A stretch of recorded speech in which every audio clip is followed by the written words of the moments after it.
بسم الله الرحمن الرحيم مقعي وحلي عبد الجليل عبد الله عبدي وأنا كتر سنة دنيرة ما أنت ونسيب كوي لتينا كسوق كشو حفلتان وحار أمهد علينا دمان كسوق قلياشة ومدحض كجرتو أو أجهري وزير كمارية يو بروفيسور إبي يو قدومياشة يدتي سواء بابلي أنت تاجر تبع sidoo kale waxaan si qaas ugu mahad celinaa dhalinyarada boqolkiiba 75 dhalinyarada ah maanta ka soo qayb gashay muhiimadeeda haddaan u gudbo waxaan daba socdaa war uu yiri wasiirku Qaralaasi oo ah we need change oo ah isbedel aan u baahanahay waa sax isbedel aan u baahanahay sababtoo ah dhibaataan waqti badan ku soo jirnay dhibaato badan oo dalka ka soo dhacday waxaan maanta meesha intaan joognay 3 jeer aan u cararnay oo hal mar u orodno waxay ahayd cabsi la xiriirta ammaankeena nafteena waxa arinta kale meeshaan u jeedno waxay tahay in horumar gaarnay dalxiisayaal iyo arrimo badan oo dalkeena qusay in horumarino si marka taas aan u helno waxa xaqiiqo ah in aan u baahanahay change marka halkoo ka bilaabana change-gu waxay tahay Mareykanka uu tusaale u soo qaatay waxa bedelay dhalinyaro dadweynihiisu waxayna bedeleen nidaam hore u socod jiray oo ah in dad gooniye ay xukunka hayaan wasiirka anoo tusaale u soo qaadanaa iyo dadka la midka ah waxay mar walba jaanis u helaan dawladda la soo xukumo la soo magacaababa inuu asagu xubin ka noqdo oo san jaanis noqsin annaka iyo ummadda kaleba inay maaragtay ka faa'iideystaan arintaas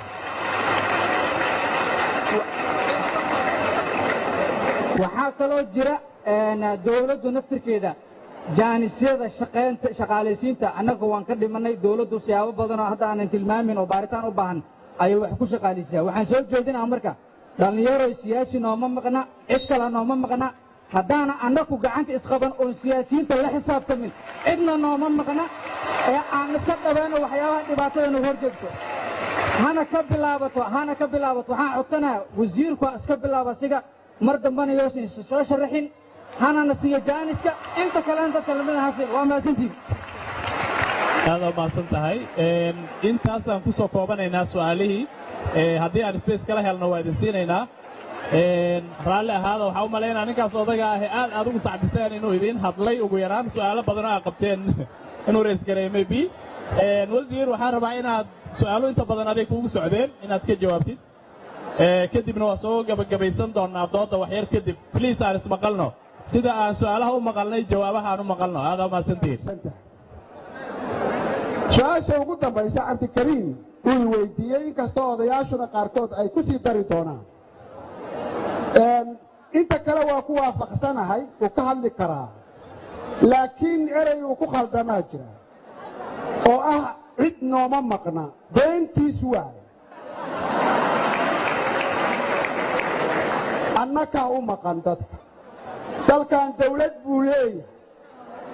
afkii dawlad dumiska weeye waxaad ku hadashay cabdikariim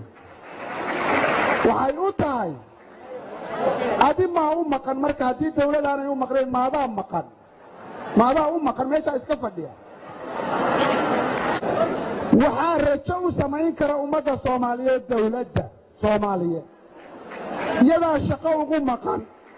iyadaa nabad ugu maqan iyadaa nolol ugu maqan iyadaa waxbarasho ugu maqan iyadaa amni ugu maqan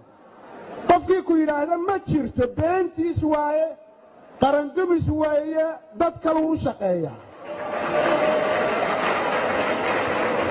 waxaa hadhay maareeyow dawlado badan baad ku jirtee goormaad kursiga bannaynaysa markii layga raayo inta layla tartamo markii layga raayo anigu tartan baan ku soo baxaa soo maaha waa tartamaa ha layla tartamo markii aniga waxqabad baan dawlad kasta ugu jiraa inaan wax qabto dadaalayo dawladda meel dheer ka keenay jecelahay dalkaygu inuu guulaysto jecelahay dalkayga dawladnimadaydu inay guulaysato jecelahay dhallinyaradayadu inay shaqo heshaan ugu jiraa waana tartamaa tartan markii laygaga raayaan ka baxaya ee markaa waxaan leeyahay iska bax ma aha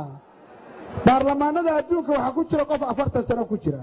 30 sano ku jira because waa soo guulaysta hadda annagu one man one vote baanu keenay dawlad ahaan waxaanu doonaynaa in dhallinyaradu codayso oo madaxdooda doorato baanu doonaynaa haddii laysoo doortona waa imaanaa shacabku ii codeeyo haddii lay reebana waa hadhay waa mahadsantihiin